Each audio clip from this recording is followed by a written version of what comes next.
Hello again. Sometimes the difference between life and death is a single moment and a single person just paying attention. A few weeks ago, a Walmart employee in Georgia noticed something wasn't right. A woman came up to her register, quiet and tense, asking for help in the smallest of whispers. That woman had been strangled by her partner multiple times. 5, maybe 6 times, before she finally found the courage to ask for help in the only safe way she could. The employee didn't just brush it off. She called the authorities, and the abuser was arrested and a life was saved.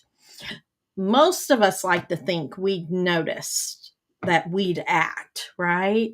But how often do we really see what is in front of us? How often do we tell ourselves it's not our business? Tonight, we're not just talking about, the hero at the Walmart. We're talking about what it means to be aware, to recognize danger before tragedy strikes. We're talking about how training and empathy and courage can save lives before it appears in a headline. So, this is Through the Eyes of Survivors, Uncensored.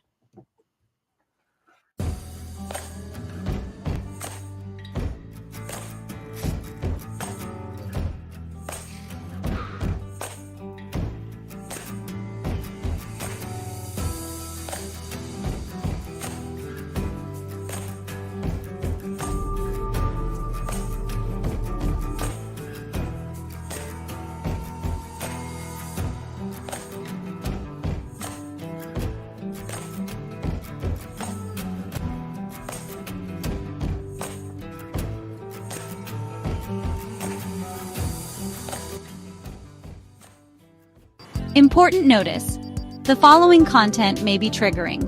Viewer discretion is advised. All discussions are based on personal opinions and experiences. If you or someone you know needs help, please reach out to a local support organization. Well, we're back. And before we get into our topic, of course, we've got to talk about our wonderful affiliates. So we'll just take a moment to do that. Let's start with Opus Clip. We're thrilled to partner with Opus Clips. It is an AI-driven platform helping us to turn powerful podcast moments into short, impactful clips, from survivor stories to hard truths. Opus Clips amplifies our voices here at Break the Silence and spreads awareness across our platforms. If you want to turn your content into scroll-stopping reels and shorts, try Opus Clips and use our link. And also a self-defense keychain store. We're proud to partner with the Self-Defense Keychain Store as an official affiliate of us. It's a woman and minority-owned business that is committed to empowering individuals with practical, discreet, and stylish self-defense tools. And by shopping through our affiliate link, you're not only investing in your personal safety, but you're also supporting our mission. So help us raise awareness. Use the code Break the Silence for your 10% off. And lastly, I want to take a quick moment to talk to you about something that can really empower your journey towards safety and healing. That's called Truth Finder. It's a simple tool that helps you uncover public records and background information about people you may encounter in your life. Whether you're reconnecting with someone from your past or just want to ensure the people around you are trustworthy, Truth Finder provides you with that information you need to make informed decisions. And here at Through the Eyes of Survivors, of course, we're all about creating that safe space and giving you the power, the tools to reclaim your power. So that's why we're excited to share this tool with you. I have used it myself. It is wonderful. And it's good for your own security and peace of mind. So if you want to try it out, use the link below to help support our podcast. And we thank you for staying with our mission and helping to empower us. So, all right, Amanda, that story you sent me, because you sent me that one. I hadn't even heard that one. One missed my radar. So give us a little more details and background on that, and let's talk about that because it was very interesting. Absolutely. So this happened in Nebraska. Unfortunately, this woman was held captive for 2 days before she was able to make it to Walmart to actually call for help. And during this time, he took everything, as we know, what usually happens when they want to confine you. He took her cell phone and any kind of forms of communication. Right. So 2 days later, when they went out to Walmart, that was the time that she was able to get help. Thinking back on this, though, he choked her 5 to 6 times, Tara. Yeah. I mean, whew, I had that done during my domestic violence, but not that many times back to back. Yeah, that would be, my goodness. I In a can't 2 day even span, imagine surviving that. I mean, she is, I mean, blessed that she is still with us, and that she was able to get away for a moment. Because I'm going to be very honest with you. When I was reading this article and it was talking about how she was able to go and enough time to take this Walmart employee, I believe, to the bathroom. It was I believe she was able to get to the employee to take her to a bathroom, and she Yes. was able to disclose what happened, and that the employee was able to stop for help. His name was Justice, I believe, Barnhouse. He's 31, and he was taken in custody at a truck stop. So it didn't happen just there at Walmart. I think they gave him time for her to leave, so it wasn't obvious that she was approaching, which was good on also the Walmart employee and of handling that situation. But she was able to tell the employee that was not able to escape and what had happened, and they took it seriously, and he was taken into custody. Um, it just, as I said prior, um, I am very impressed that he even let her get away from him long Right. enough, because I'm going to be very honest with you, and I'm speaking from experience. When they have physically harmed you, that is when they are the most watchful of you, is when they know you want to flee. When I had my domestic violence incident, and I went to the hospital to get stitches, he wouldn't even let me walk to the ER room by myself. He parked and made me walk all the way with my face bleeding from the parking lot, because he didn't trust that time in between of me not, throwing a red flag. So I'm very grateful that she was able to have that time to throw that red flag. I mean, that's amazing, because again, she was held captive. I mean, I believe it was in a camper too. So it wasn't like she was in a very good conditions either. No, absolutely. And like, God bless this Walmart employee because what if they wouldn't have noticed? What if she had just been brushed off and her request just would have been like another customer bothering me? I'll take my dear sweet time about this, or I've got better things to do, um, type of moment. The difference it would have happened that would have happened could have been just catastrophic. Yeah, and that's why I mean, again, the fact that this employee was able to respond appropriately, not brush it off, because there's a lot of people in Terra, we know this, they get uncomfortable the moment you say domestic violence or I've Oh, been hit. They're immediately thinking cops, court, and sometimes it's their own trauma. mhm. Sometimes they grew up in a domestic violence household and they were taught that's someone else's business. And then thankfully this woman at Walmart, she was really able to, see outside of what was going on and help her in the most appropriate way. And this was a successful result, guys. Like, I mean, this is what we want, you know. Well, yeah, and she was in a very risky situation.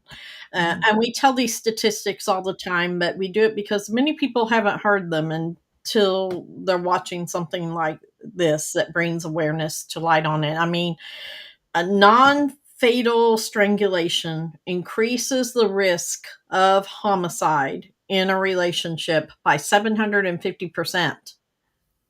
That's huge. So this woman was in severe danger at that moment. Yes, for sure. For sure. I mean, to even think one incident is enough of choking in a domestic violent incident, that it's one's enough. The fact that this was happening repetitively in the course of 2 days. Whew. And that's not so uncommon. I mean, everybody knows of my daughter's story. She was you know, tied up and kept for a whole weekend. I was amazed how many people in the 13 years I've been doing this have had something similar happen to them, that they are held hostage in that type of way. Yes. And to Yes. try to get help is just really hard because they are, like you said, he was watching every moment of her. Mhm. The minute he lets her out in that moment into the public, he is going to watch her like a hawk. Yes. Yes. That is, I mean, even with the cell phone, I remember at one point with my abuser, we lived out in like the country area, kind of like you, Tara, where they're like the closest Walmart was 45 minutes away. Dollar General is maybe 15. There was nothing on top of us. There was just land of like, just cornfields. And I did not drive. And I remember we got into a really bad argument the night prior, and he was not, and he was the one that went to bed angry and woke up angry. There was no break. There was just we're going to carry this on. He unplugged all of our house phones, put it in the back of his car. He plugged my computers. He took my cell phone. He took anything that could get outside means because he didn't want me calling anybody the next day after that incident. He didn't want me calling my friends. He didn't want me calling me my family. So he put it in his trunk and drove away with it for 8 hours and left me home with small children with no means, even if my child was choking, Right? to call 911. That is how psychotic they are. So the fact I said again that she was able is a blessing. Whew, that's a blessing. And that Yeah, Walmart was her guardian angel that day. absolutely. Absolutely. Absolutely. So, like, if you're watching out there, do you think you would recognize the subtle signs? Of course, with survivors, we tend to because we've already been there and experienced that. Or maybe we should be asking, what do you think would be subtle signs that the public should be aware of? Pop those into the comments for us as we're talking here tonight. Absolutely. Because people need to be aware of that. We need to talk about what that looks like, how to recognize this before another tragedy happens when people are out in the public, in a Walmart, at the gas station, you know, Right. the movie Right. theater. You know, that's the situation when it doesn't feel right. How should we respond? Or how would you have wished somebody would have responded for you? Absolutely. Because, like, Amanda, when you were in that type of situations, how do you wish other people would have responded for you? Whew.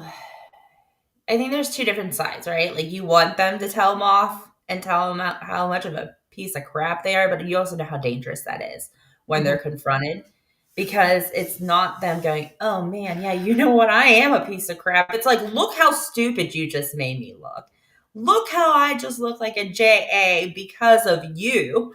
You know what I mean? Like, look what you so, but I also later when I was really ready to go and really I was hoping that people would contact authorities or would, take videos. Mhm. I wanted him to be exposed, but being exposed in a way that would help me, Right. you know, not hearsay. Um, I know that we think that in that moment, a lot of people, and I've been told this even by my own family members, you're scared if you're watching a domestic violence incident happen in front of you, right? Especially if it's, and I don't believe that they were. I think they were just there shopping and, they were just being, Mm-hmm. no one knew what was taken hold. It's very much easier when it's loud in front of your face. And I've been in situations with my abuser at Walmart watching a woman being belittled walking out. I mean, the way and the anger of this man's voice, I knew if he could talk to her like that in public, I could only imagine what it was going to be when she got to the car. Right. Uh, so we all see two different sides, but as you said, Tara, when it's not loud, and mine was never loud because he was calculated. He saved that for behind doors. And, maybe he threw a fit in a parking lot, or maybe he punched the steering wheel driving down the road, but the actual physical beatings were always done when his friends weren't there, when family members weren't there, because it was just so much easier for him to switch the narrative. Because even when we were arguing, I was not one to back down, so he could tell people, crazy. Did you hear her yelling when we were like she yells too? Do you hear how she backtalks me? So I do. I think that is one of the things, Tara, that I wish people would have picked up more on his behavior and would have understood the reactive abuse more than the she's angry, because even the cops were like, you two are just fighting. And if I have to come back here, I'm like, this is not like two toxic people that can't get their anger. This is a domestic violence. And you weren't here for the fight. You were just here for the aftermath because you were called. Well, I think there's a stereotype that comes along with that. We're looking for the two people who are they're going at it, or he's yelling Right. at her, or this is, but oftentimes, sometimes it's a flipped script where they're unusually quiet. And you have to read the body language, right? I noticed in one of the comments, I think Jim put out there that if he has his hand on the back of her neck, that is definitely a telltale. Ooh, yeah. I just got chills.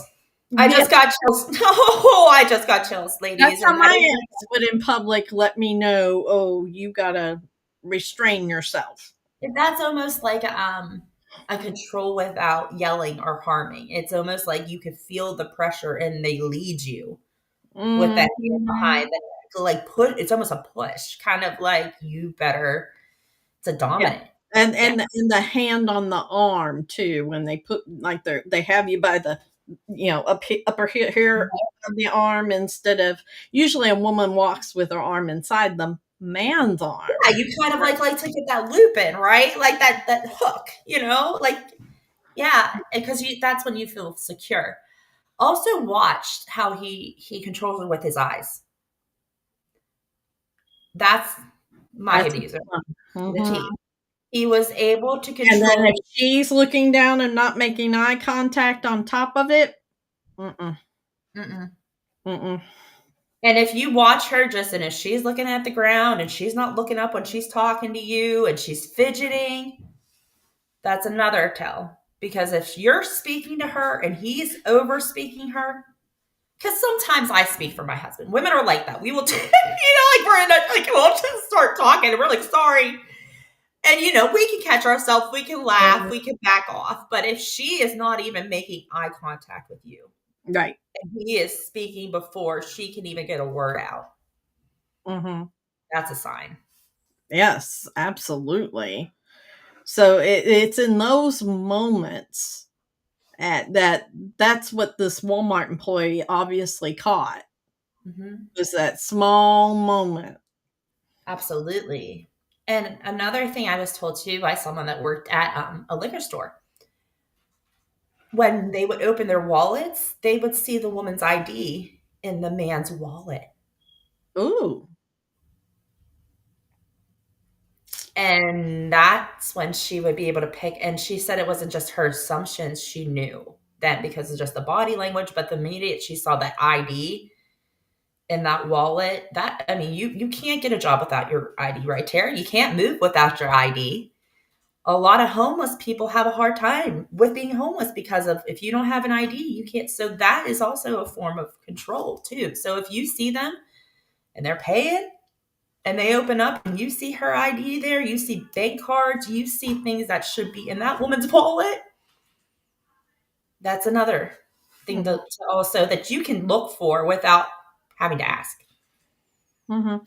I used to work retail for many, many, many years in a retail management, and you could always tell. I could always tell another because at the time I was living with my abuser, and I could always tell another woman going through it too because she would have certain things like she would be her hands would shake sometimes, she'd be nervous, and her leg would thump Mhm. or and she'd always be looking like for where are the nearest exits or restrooms that like you always and I remember doing that some you're always looking for that like out if something happens if something goes down. Yes. Who's my safe? Where's my safe exit? Is there safe someone? Do I know someone here that I could go to? If he does, and I'm going to tell you, Tara, I used to work at a rent for the longest time. I worked for a movie rental store when those existed. And some people would get late fees, right? Like, because you forgot to return your movie. So you come in, and unfortunately, I had that job of having to look at someone on a Friday night and go, you have a late fee. So that's going to be $5 on top of it. Right. And you tell the people that were abusive because they would literally curse their wife up and down in front of me for $5 late fee. And, at that time I was a teenager. I just was like, man, this guy's an a-hole. It wasn't more of I understood domestic violence. I was just like, he's an a-hole. Right. No, that was more common than I realized. And you could see in these women's faces, like they probably forgot because they were taking your kids to school, paying other bills. Like I would forget. I forgot library books. I can't tell you how many times of my kids growing up and going in there and being like, here's my money. It's not something that you want to brag about, but it happens. But when you see them even get mad over these women making minor mistakes, minor. And that's the thing, those are the instincts that people just need to be aware of these that small something is wrong if you're feeling that when you're looking at a couple or you're looking at a person trust that instinct because survivors don't always know how to yell for help. They don't know how to ask for help. Um, there's moments that the quiet can be so deafening, and sometimes those are those moments that are the loudest cries for help if you know how to listen for them. Right. So, um, yeah, that's the key in some of this, I believe, is learning some discernment Mhm. on those matters, and it's hard for other people to have that kind of discernment if they haven't seen things like this go on. So that's Absolutely. why we're bringing it up tonight and talking about it because if someone quietly asks for help, would you notice, you know, out there, and how would you act to get them to safety? Th- these are the things that can make everything change on a dime. I agree. I agree. So Yeah, we would love to hear from you guys if you guys have, even things that you think that maybe we didn't even talk about that would be obvious to maybe you, but to not to someone else that has been through domestic violence. Because I think that, Tara, this should be something that we are training people who work with the general public. yeah. We have to, I mean, me and you both worked retail. You spend a good bit of your training on one day sitting at a computer watching videos, right? All these different Oh yeah, kinds and of, we got all kinds of training all kinds of on trainings. theft, Yeah, yeah, sexual harassment, all that stuff. Mhm. I mean, loss prevention. I mean, all that good stuff. So I believe that there should be at least a training video for Yeah. an employee to watch if this incident occurred. Yeah. Even for a child. I mean, we have so much going on in the world right now that when we're in public, it's overwhelming. And I give that Walmart worker so much props. And again, I give so much of the victim props because by that time, Tara, you're worn down. You're worn down by that second day of being held captive. Like, you're mentally gone, you're drained. And the fact that she still had that fight in her to go and take that risk, because that was a risk, guys. I mean, it was a risk, but it was a good risk because of this. But we need to make sure that when these women are taking these risks, right, Tara, that we are giving these employees the proper training. And it's really not extensive. Like, we're not asking them to take them home. We're not asking them to reshelter them or to go to court. All we're asking is that you do the appropriate response of making sure, hey, let her get out. If she's talking to you in the bathroom, give her 10, 15 minutes before or 10 minutes, 5, if that. Yeah. Walk the other way she walks. Look like you guys never spoke. Right. Give him a couple minutes to leave. Like, just give those simple cues. And then even with managers, let the manager handle it. If upper management, with upper management, you understand that, Terry, you guys have responsibilities as board directors. We all understand that with our volunteers. So if a cashier feels that's heavy, give it to management. Mm-hmm. I mean, there's so many things they can do, and that doesn't even have to be in a store. It could be in daycare centers. It could be in restaurants. It could be at hospitals. Domestic violence presents itself everywhere. You don't stop going out to eat because you're with your abuser. You don't stop going to amusement parks because you're with your abuser. You don't stop going to concerts because you're with an abuser. Your life still goes. Absolutely. Absolutely. Let's look at a few of the comments before we take our mid break. Yeah.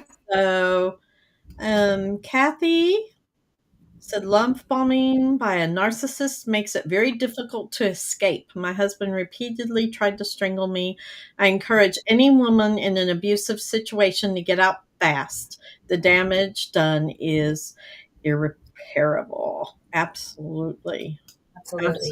Kathy, thank you for commenting. And of course, Jim has comment about how that back of the neck thing is definitely a manipulation tactic and a sign of abuse. And Jamie, I'm so sorry that happened to you. Said put a wire hanger around his neck and held a knife to her throat. It's been a year and she still has flashbacks and PTSD. Jamie, definitely find, if you haven't found someone to talk to, if you haven't found a community near you, definitely do that. Definitely do that. And we do have our support line number in the comments, Jamie, if you need help finding some resources in your area. They're wonderful. They're compassionate. I mean, that's horrendous and not even that long ago. So yeah, I'm so sorry. Yes, we're so sorry, Jamie. Let's see. Jessica said, listen, read between the lines and stay calm. Absolutely. That is some of the best advice right there. Absolutely. All right. So I think that's pretty much all the comments. So we're going to take just a quick break, real quick here. And we'll be right back. But first, we're going to talk to you about something close to our hearts. Our Holidays of Hope program is coming up. Every year, BTSADV brings holiday cheer to children who have lost a parent to domestic violence or whose families are rebuilding after that kind of tragedy. From gift boxes and presents that we're giving during the Holidays of Hope, it reminds survivors that we still love them and love is still there for them. So applications right now are open for the families who are in need. And we, of course, always need donors and sponsors to make this season brighter for those who've lost so much. So definitely visit btsadv.org, our Holiday of Hope section, to apply or donate. We're going to watch a short video, and we'll have some links in the descriptions, and we'll be right back.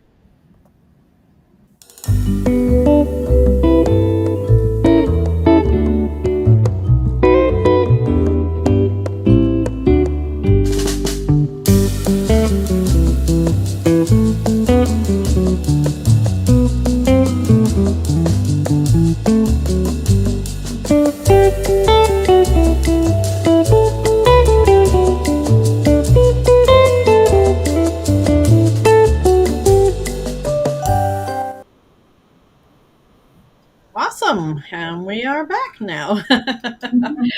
And because these families and holidays of hope, uh, we want to give them some joy. So definitely, if you're one of those families, put in your application. If you would like to help one of those families, please visit us over on our website or the links that are in the comment areas, and you can donate to help bring some children a little bright light in some darkness during this holiday season. We've been doing this for many years. Oh my goodness, I'm trying to think back how many years. I want to say 9, 8 or 9 years of Holidays of Hope. So that's pretty good. But let's get back onto the topic here, Amanda. We'll go back into, let's talk more about why companies must train these employees. Okay. Yeah. So, like 70% of employed survivors are targeted at their workplaces, even. That's a Yes. huge statistic, right? And only 27% of employers provide domestic violence awareness training. And training prevents escalation, it can build safety networks. So, this is part of the key points here that people don't realize how often this happens in the workplace, not just somebody walking up in your workplace from the outside. No, no, it's the abuser. Right. Yeah. So, and the truth is, many survivors like show up with bruises at work. They're trying to hide them. They may be telling different stories of how it happened. I mean, training our employees, um, not just managers or security, help give them the power to intervene safely before tragedies happen, right? Absolutely. Absolutely. It's so crucial and important, even in the workplace, because if you think about it, Tara, we've seen stories. We have a volunteer whose sister's life was taken at work.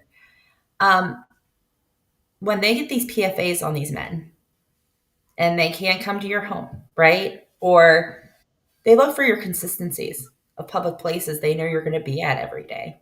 Right.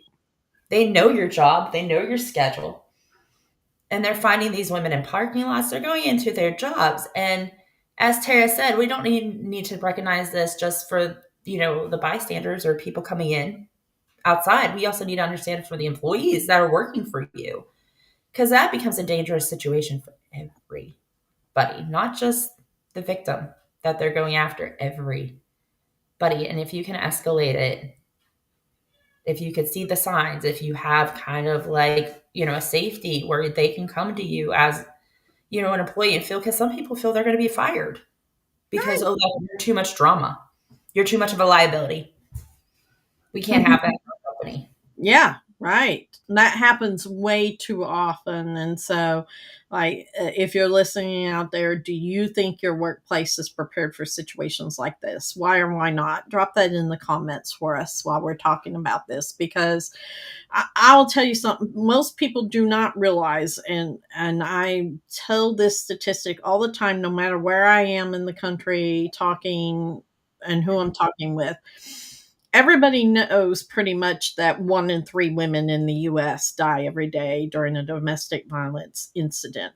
What they don't know is that there are 2 more people unrelated to that incident, to the victim and the abuser, who also lose their lives every Yeah. day to domestic violence.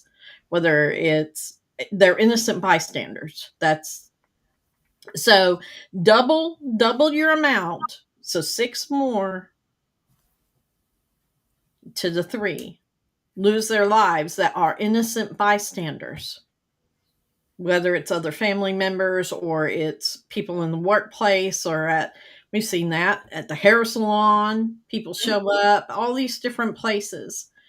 And so those statistics are staggering. It's not just um, a personal relationship type of problem. And that's what we need people to realize out there. Right. I think that people have always said, again, I've heard it so many times, I even hate saying it, but stay behind closed doors. Just stay behind closed doors. It's not, if it doesn't happen in front of me, I'm not going to get involved. Domestic violence does not stay behind closed doors. The incidents might, but they leak out into your community very fast. And sometimes we don't even understand what's happening until there's a SWAT team in your neighbor's yard. Right. Why No, does it get that bad? Tara, I mean, that was kind of my incident, right? I had to have a SWAT team and newscast and reporters and articles for people to go, oh, we're so sorry. I've been telling you guys this for over a decade. And now because he's in a newspaper and it wasn't even for me. Wasn't even for me. It shouldn't have to get that bad for you guys to understand how bad this is leaking. And now it exploded and now it's affecting your community. Yeah. So let's talk about solutions, right? Training doesn't have to be complicated. It's about awareness and safety and the chain of response. That's Right. what every employee really wants to know from their employer. You know, from any company, from a corporate office to a retail chain, they should be teaching this. What is the chain of response, chain of command when this kind of thing happens? How should I respond, right?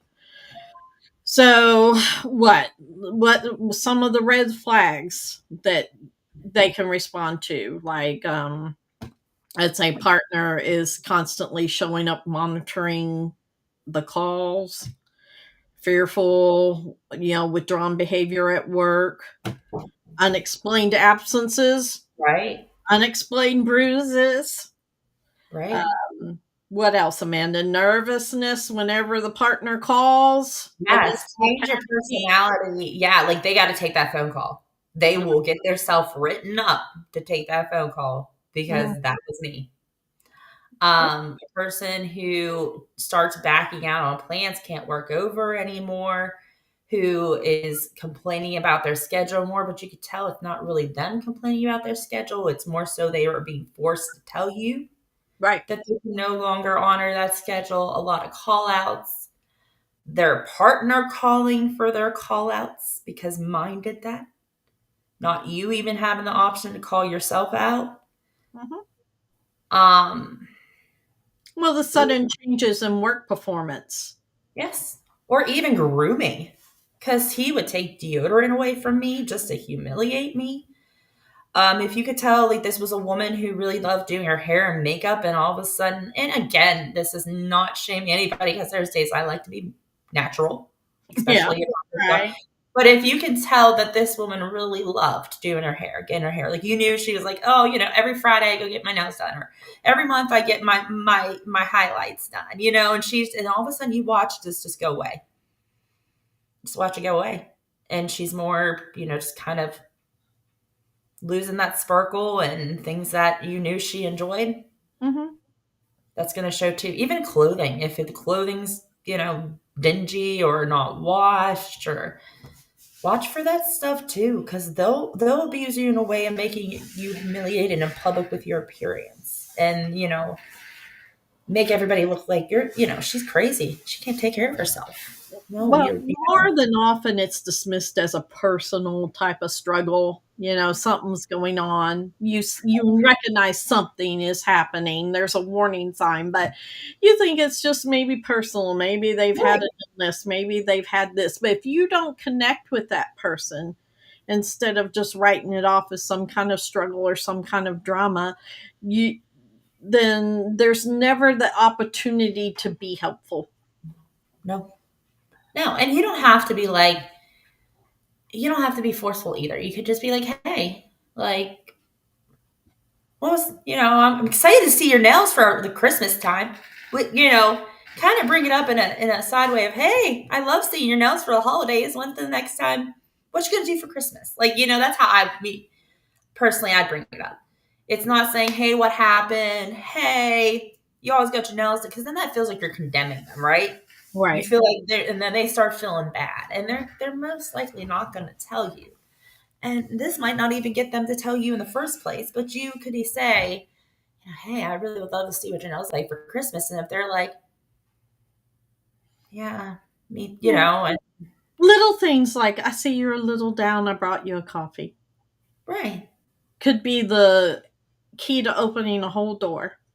absolutely, or hey, I'm here if you ever need to talk. Mhm. That's all you need to say. But I know one of the things you definitely don't want to do is you never want to confront the abuser. If they're coming into work and they are saying or doing things, you definitely leave that to the make your employer aware and leave them to if they need to remove them. Right, You and don't, another thing is, yeah, you want to alert a manager, your HR, security, whatever, discreetly, but do not confront them directly. no, and don't make big moves on the behalf for the victim either. Um, they're not going to trust you if you're going out there and making and telling people and making big scenes and you need to leave and I'm going to call the cops and if I see you, no. Now, if they're in immediate danger, absolutely call the cops, but you don't Right, have. absolutely. I mean, if they're but if you have assumptions and they haven't came out to you yet and you have not seen an incident, you can't get mad at them. And even if they do come to you and they confide in you and you don't think they're leaving on the time that you want them to leave, you can't you can't condemn them Mhm. because again, they're just gonna feel like it's another person that's chalking them up as not useful, not doing things right. You And don't know how unsafe safe is. You don't know if the right, kids are at home with someone else who's involved in the middle of this right, too. right. You don't know all the aspects of this. Right. Yeah. So the key word here is discreet. Discreet. Discreetly. Mhm. Discreetly. Yes, I agree. I mean, even in the workplace, if you work with someone, if you have a break room, as Tara said, buy them a coffee, kind of just say, hey, how's everything been going? Just something like that. But even if it's not an employee and it's a customer or client or whatever they are, really, I mean, even if it takes you reaching out to them the next time, don't sabotage it just because you're afraid that, you're not going to get that chance again. Do not. I think sometimes we jump real fast and we all have good intentions, but remember to be safe about it. Right. And always protect that person's confidentiality. If they have confided in you, then don't spread that through the office. Keep it private without putting themselves or yourself in danger is Right. always key. As a manager of employees, I always tried to, if I saw something developing along that lines, giving that person during that time a more flexible schedule, more Yeah. options to leave. Um, Even security escorts, if you need to. There were times that mall security walked me to my car when I was in those situations like that. When I was working as a manager in the mall, to take those key essentials and use them when possible is always a good policy. Um, Survivors are already risking retaliation by just speaking up. And Right. the wrong person sharing their situation can literally put their life in danger. So, privacy is protection. That's what we want the public to know. So, Absolutely.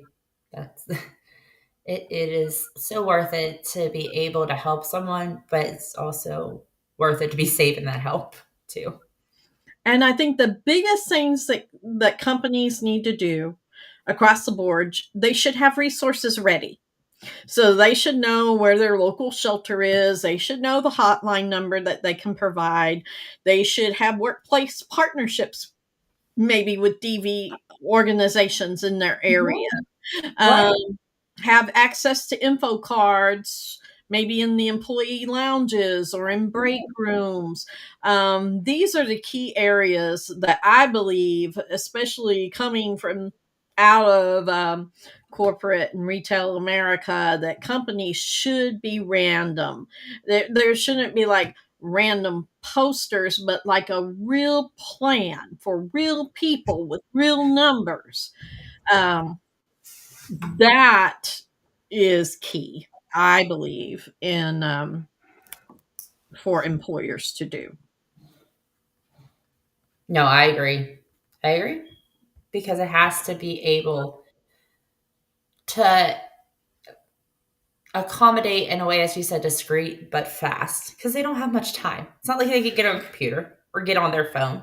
You can get written up for getting on your phone at work. So you can't really, so it's nice if you could just say, hey, to your manager, hey, can we get her a card from back in the room for the local shelter? And then that way things are done in a, strategic way and not in a way where it has to be a big deal. But in those, like, what, 5 minutes, you could really change someone's life.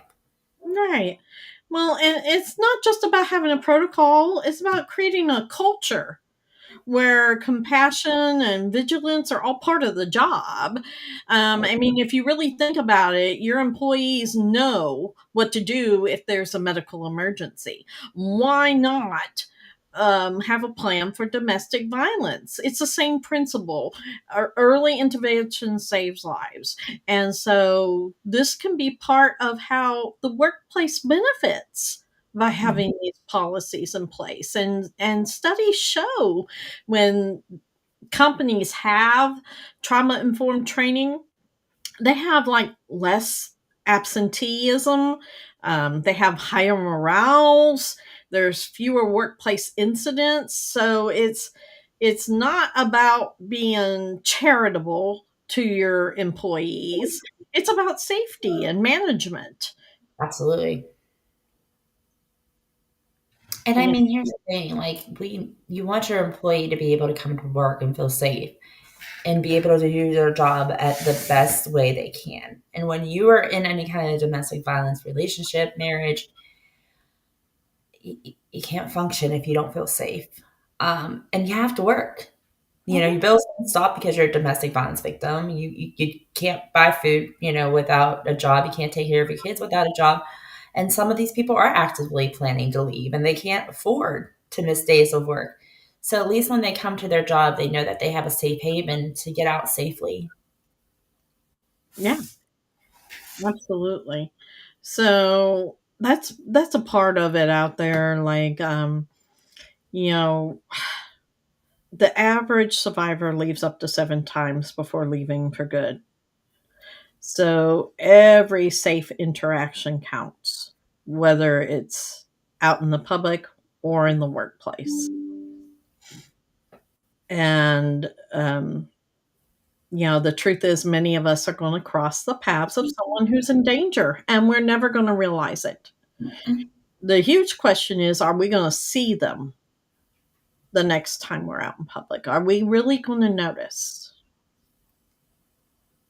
That is the big thing I think we will walk away like with today's episode is, are we really going to notice, right, Amanda? Yeah, absolutely. Because I mean, that's what is important. It doesn't always take a blowdown fight in the middle of a parking lot or in Walmart for you to pick up on abuse. Um, as you said, as Tara was mentioning earlier, watch the way that he's touching her. Watch the eye contact. Watch the behavior, the mannerisms. They can be very subtle, but they can also be very loud at the same time. Yeah. I'm just going to go through some of the comments before we close out. Let's see. Jim says, my company does some training on domestic violence, but I truly believe they could do more. It's difficult to get action on this subject. It is. It really, So be diligent in your workplaces, because there's some workplaces out there who are trying to be good, but yeah, I agree, they can do better for sure. um let's see, any other I'm looking through here. There's a lot of comments. Thank you for commenting, everybody. Yes, Jim also said if they are in danger, so is everyone that's near them. Yes, that's the key, is realizing that it's not just a problem between two people. Yeah, I agree. Absolutely. Well, Amanda, is there anything else you want to say before we close out this episode? No, I just, again, you guys can really make a difference in your community of just knowing the signs and being able to be discreetly helping people. Sometimes the smallest acts are the biggest acts that could save someone's life. So you have that intuition that something's off too, because we all have that intuition, um, then it's off. So just be safe. And again, as survivors, we have that option too, to be able to discreetly, because I know sometimes it's very triggering for us to be able to actively help, but we know the signs. So even if you can discreetly just call, I'd rather always say be wrong, you know, than someone's life being put in jeopardized. Absolutely.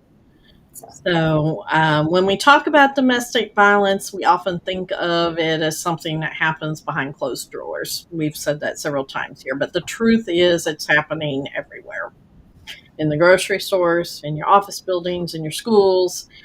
It's in the eyes of someone who flinches when their phone buzzes, or the quiet tone of a woman asking for help when no one's supposed to notice. That Walmart employee didn't just save a life that day. She shattered the silence. She proved what awareness looks like when it's lived out loud. And that's what we're called to do, to see what others ignore, to listen when the world is too busy to hear, and to act when others hesitate. And hesitation can cost lives. Programs, policies, trainings, they all matter, but they only work if compassion is at the center. Real change happens when people care enough to intervene, when communities decide that silence is no longer an option. You know, every single one of us has that power. You don't need a badge or a title to help someone. You just need to be willing to see them. So, tonight, if you take nothing else from this story, take this with you. You might be someone's Walmart employee. You might be the person who notices, the person who calls, the person who gives them a chance to survive. And if we all did that, every store, every workplace, every community, imagine that. How many lives can be saved before it hits a headline? And here at Break the Silence, that's what we fight for. Every unseen moment of bravery, every survivor's chance to rebuild. Your support helps keep our mission alive. So definitely visit btsadv.org/donate. Help us continue the work for awareness, prevention, and healing. Because breaking the silence doesn't end with one act, it begins with all of us. Also, remember our Survivor to Survivor segments drop every Friday at 5 p.m. Central Standard Time. We're answering real questions from real survivors like you. If you have a question, submit it at podcast@breakthesilencedv.org. Also, catch the Narc Diaries over on TikTok every Wednesday and Sunday. That's at BTSADV7. It's raw truth, raw stories. People are sharing what their narcissist said, and I'm reading them. Some of those over there, woo! So when I think I see it all sometimes, but definitely go over there and check those out. Also, we are having an event. Kendra Scott is helping our community. Our friends at Kendra Scott are helping us um, make something possible from now through November 8th. If you shop online at kendrascott.com and use the code giveback dash KGREF, which all of this is going to be in the comments and the descriptions. Or you can even join the in-store fundraiser November 8th if you're in North Texas. It's at the Kendra Scott in Plano, Texas at Legacy. 20% of every purchase supports survivors in our programs nationwide. So if you're going to shine this season, give somebody a little sparkle, do it through Kendra Scott, and use that code, and you're going to help provide some resources for Break the Silence to continue our programs like Holidays of Hope coming up. So we thank you for being here. And until next time, stay aware, stay compassionate, and most of all, stay empowered. We'll see you next week. We hope you're enjoying this episode of Through the Eyes of Survivors. We wanted to pause for a moment and let you know that Through the Eyes of Survivors has a shop now open. And this is a great way for you to not only help survivors of domestic violence, but also let everyone know that you will not be silent about this important cause. From t-shirts to bags to coffee mugs, we have so much to choose from. To grab your swag, head to our store at breakthesilencedv.org. That's store.breakthesilencedv.org. We can't say enough about how much we appreciate all that the community does to help support us and this organization. So we hope you've enjoyed this episode and continue to subscribe to future episodes. Thank you.